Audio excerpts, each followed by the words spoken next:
A partir de agora, a Universitária FM apresenta Jornal da Educação.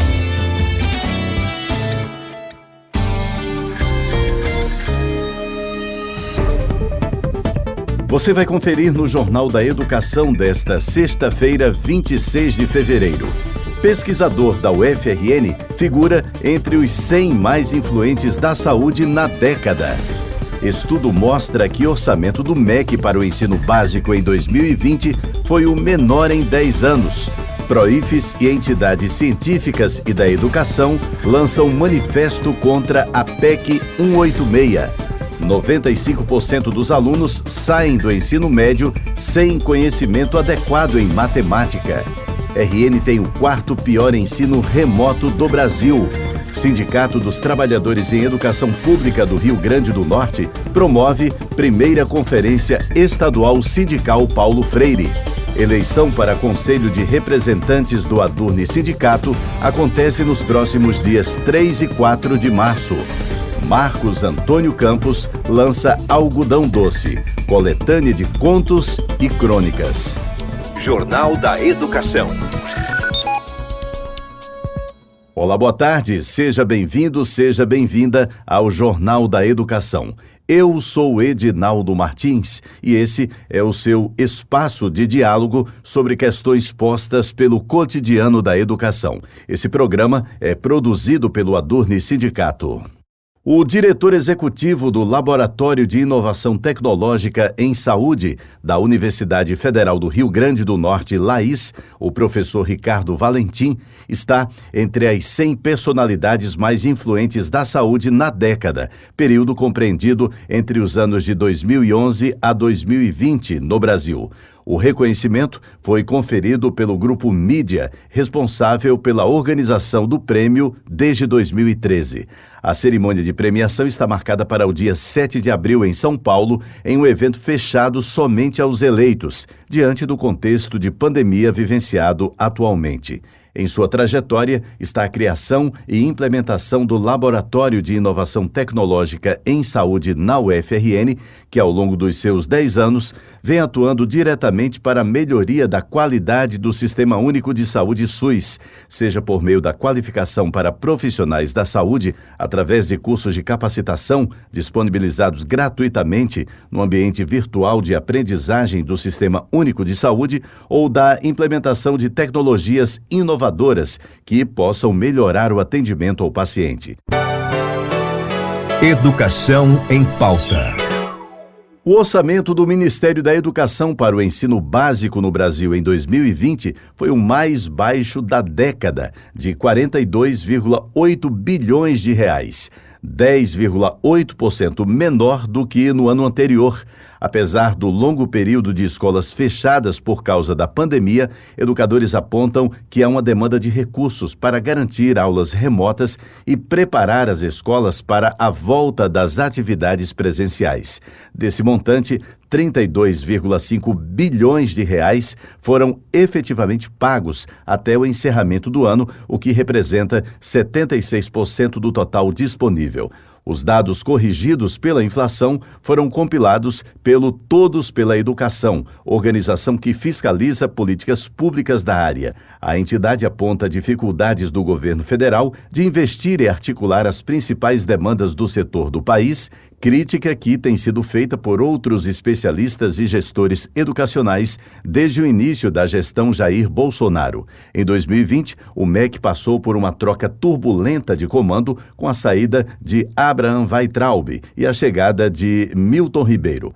Da quantia disponível para despesas discricionárias da educação básica, o dinheiro livre para ser usado como investimento em áreas que o MEC julgasse adequadas, apenas 47% foram pagos. Eram 3,2 bilhões de reais previstos, mas só 1,5 bilhão de reais foi utilizado, aponta o estudo do Todos.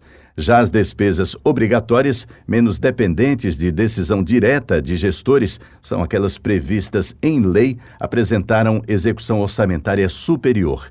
É o dinheiro que paga, por exemplo, o salário dos funcionários públicos. No ano passado, 81% das despesas obrigatórias com a educação básica foram executadas, 30,4 bilhões de reais dos 37,4 bilhões disponíveis.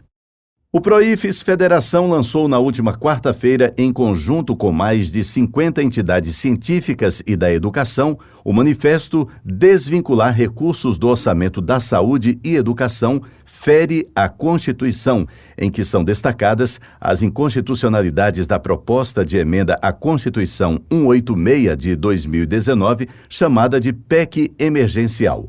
O manifesto foi fruto de uma reunião emergencial coordenada pela Sociedade Brasileira para o Progresso da Ciência, a SBPC, com mais de 70 entidades científicas e da educação, em que foi definido o lançamento do manifesto e a ampliação do diálogo e reuniões com os presidentes do Senado e da Câmara Federal.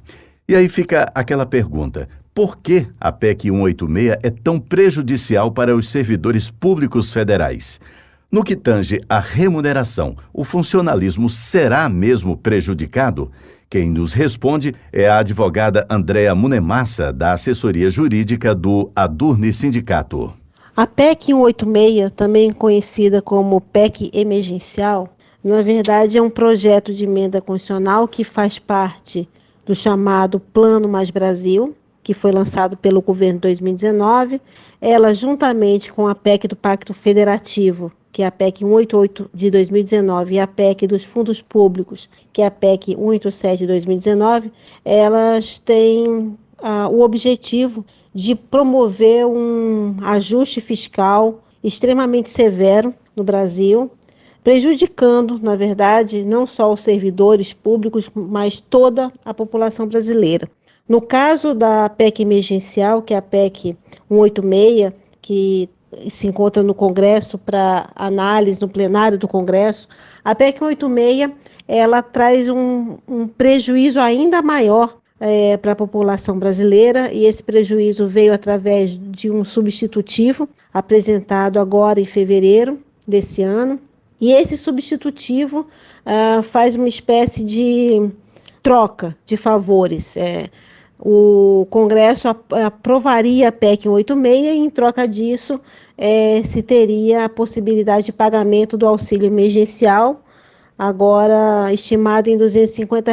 Em troca, então, desse auxílio emergencial de R$ 250, União, estados e municípios não teriam mais a necessidade constitucional de financiamento mínimo para saúde e educação, ou seja, saúde e educação no Brasil não teriam mais nenhuma vinculação de financiamento para a manutenção desses serviços no Brasil, o que é extremamente grave, ainda mais quando a gente está vivendo um momento de pandemia.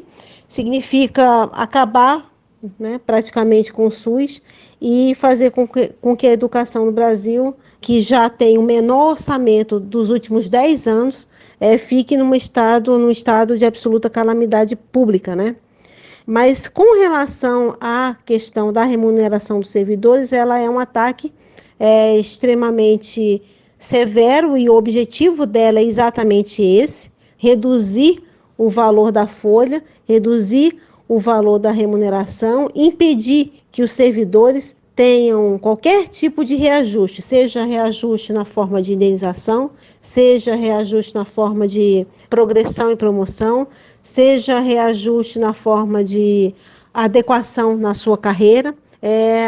A PEC 186, ela traz um arroxo salarial nunca antes visto no Brasil.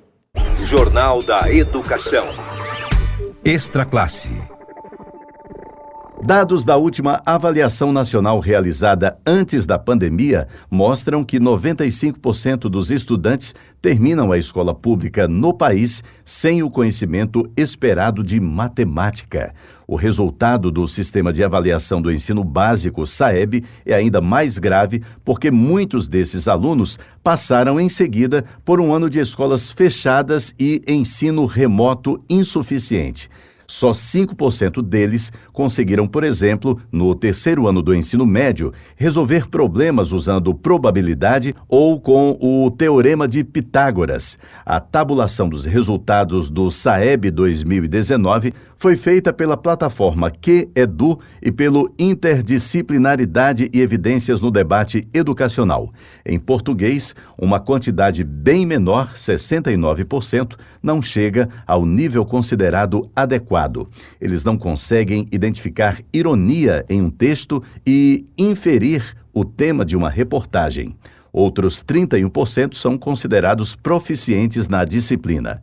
Mesmo entre escolas particulares de elite, temas como geometria foram retirados do currículo do ano passado porque não se encontrou uma maneira de ensinar online. Isso mostra a importância da presença física do professor. Se ele não estiver ao lado estimulando, realmente fica muito difícil. Os dados do SAEB mostram que, no quinto ano do ensino fundamental, 47% sabem o que é adequado para a série na disciplina. O índice cai para 18% no nono ano do fundamental e depois para 5% no terceiro ano do ensino médio. Depois do intervalo, RN tem o quarto pior ensino remoto do Brasil. Eleição para o Conselho de Representantes do Adurne Sindicato acontece nos próximos dias 3 e 4 de março. E ainda, Sindicato dos Trabalhadores em Educação Pública do Rio Grande do Norte promove primeira Conferência Estadual Sindical Paulo Freire. Marcos Antônio Campos lança Algodão Doce, coletânea de contos e crônicas. Não saia daí, a gente volta em instantes com os detalhes. Estamos apresentando Jornal da Educação.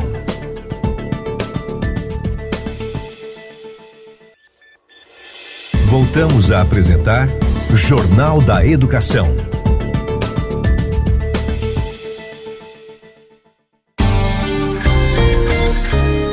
Estamos de volta e logo no comecinho desse segundo bloco do programa, eu tenho um convite a fazer para você que é professor ou professora da UFRN. Você já conhece os benefícios de ser um docente sindicalizado? Pois bem, o Adurne Sindicato, que historicamente vem fortalecendo a luta em defesa dos seus direitos, lhe proporciona ainda uma série de benefícios. Além de disponibilizar uma assessoria jurídica exclusiva, o Adurne Sindicato conta ainda com uma gama de empresas conveniadas que oferecem descontos que podem chegar a até 30% nos mais variados serviços, como o plano de saúde, escolas, academias, seguros e muito mais. Acesse www.adurne.org.br e confira todas as informações. Jornal da Educação.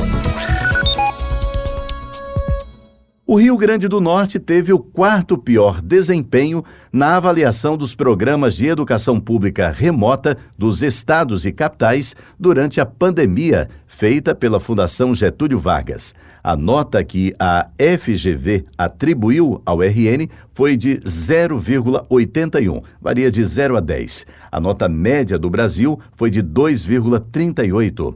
Na avaliação que considerou o período entre março e outubro de 2020, o RN só não foi pior que Rondônia, Goiás e Tocantins. A Bahia aparece com índice 0, porque não foi avaliada por não ter apresentado o plano. Foram avaliadas as tecnologias para transmissão das aulas, distribuição de meios de acesso, supervisão dos alunos, cobertura dos níveis de ensino e a demora na implementação dos programas. Outro gráfico do estudo da FGV mostra que o RN foi um dos estados que mais dias ficou sem aulas remotas, após o fechamento das escolas públicas, entre março e outubro de 2020, ficando atrás apenas do Tocantins, Rio Grande do Sul e Espírito Santo. Bom, nós entramos em contato com o governo do estado através de sua assessoria de comunicação. Eles nos prometeram enviar uma nota. Até o fechamento desta edição, nenhuma explicação nos foi encaminhada. Agenda da Educação. Tem início às 0 hora da próxima quarta-feira, dia 3, e segue até às 23 horas e 59 minutos do dia 4 de março, a eleição para a renovação do Conselho de Representantes do Adurne Sindicato. O processo se dará por meio de sistema eletrônico, através da página do sindicato. Todos os professores sindicalizados podem participar da eleição, votando exclusivamente em um dos representantes do seu departamento. Para votar, basta acessar o site do Adurne Sindicato, o www.adurne.org.br. No lado superior direito, clicar no botão vermelho Eleição. Preencher com o seu CPF sem ponto ou traço e seu CIAP com 7 dígitos, como consta no contra-cheque. Depois é só validar a votação com os dados que se pede, selecionando o candidato de sua preferência e, por fim, clicando em Confirmar. Ao final, uma mensagem de voto confirmado aparecerá.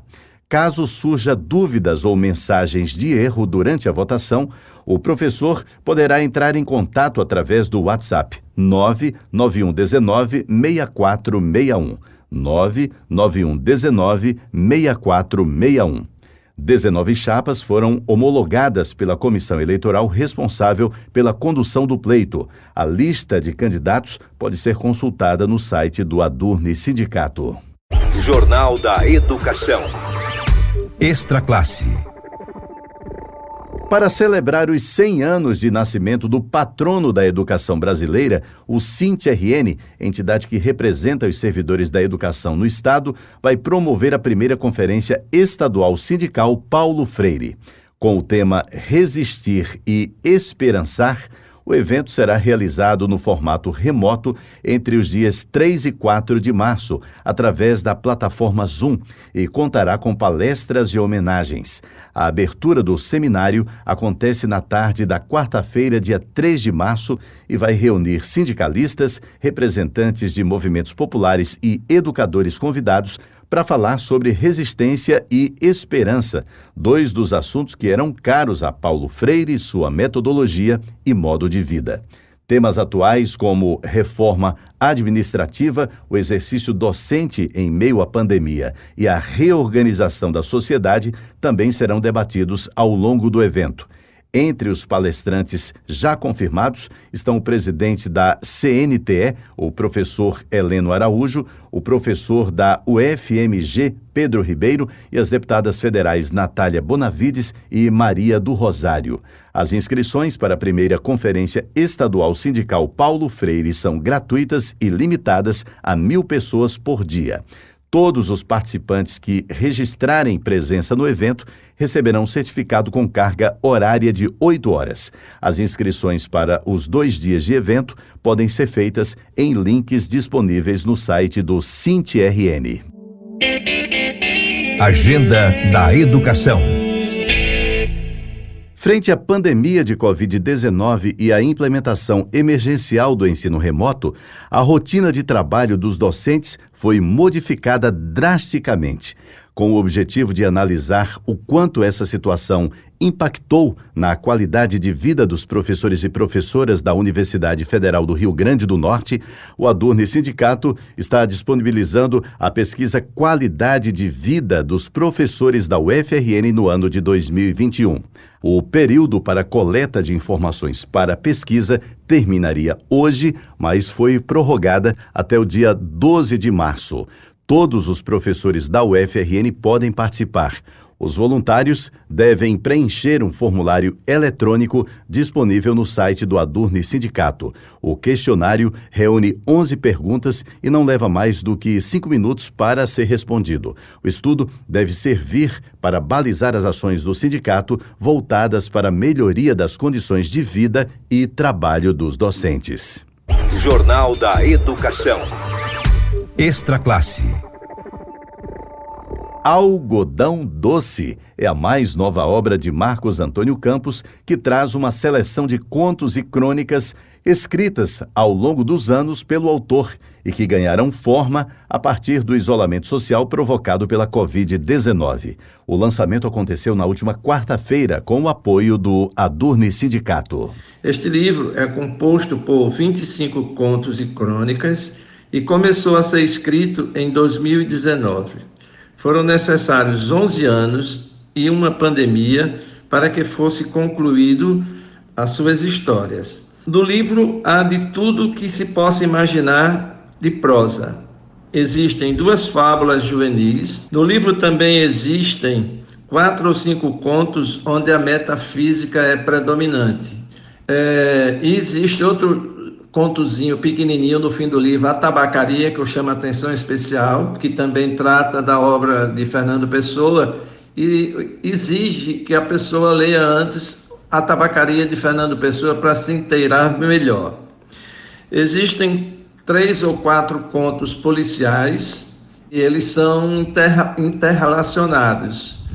Existem uns contos humorísticos, eu chamo a atenção aqui para 2 contos. Um é o Cabaré Brasil, e ele tem esse nome porque todos os personagens são nomes de cidades do Brasil. Neles você vai encontrar personagens como Tenente Ananias, Coronel Ezequiel, João Pessoa, Teófilo Otoni, e se passa, obviamente, no cabaré com pitadas de humor. O outro conto é A Senha, que trata de um atendimento mal feito, é uma crítica ao atendimento e à linguagem de certas categorias.